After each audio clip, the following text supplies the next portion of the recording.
Hey guys, welcome to Go Primal Online. Today we're going to talk about one of our primers. This primer happens to be what we call a midline primer, which just means that it's going to be something that requires a little stability and turns on all the stabilizing muscles of the body before the actual workout itself. Today's primer is an EMOM. That means every minute on the minute. So every minute we're going to do something different. For this particular EMOM, there's 4 different movements. So minute 1, 30-second mixed hold. Let me show you what the mixed hold looks like. When you see these recommendations here, these are the weights that I recommend for males and females. I have 235s, which is the weight I recommend for females.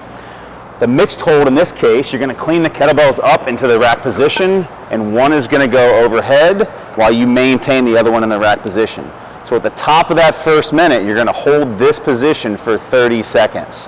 At the end of 30 seconds, you'll bring that bell down, widen the feet, set the bells down, and chill out until the next minute.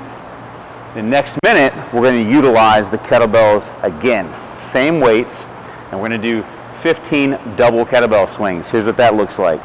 So from a pretty wide sumo stance, we're going to position the bells almost like a triangle. And the goal is not to get them super high. We're just going to hinge back from the hips, and all we need to do is once the hips extend, the movement is over. So I'm controlling accelerate, decelerate for 15 reps, double kettlebell swing. That happens at the second minute.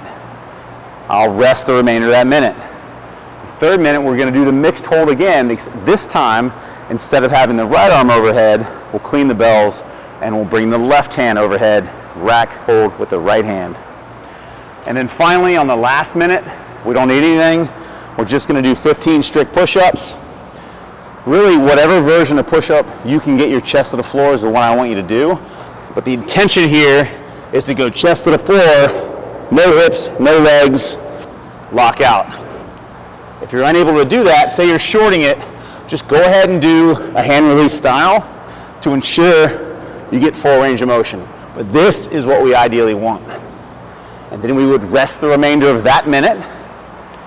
And because it's a 12-minute EMOM and we have 4 stations, we're going to go through this 3 times.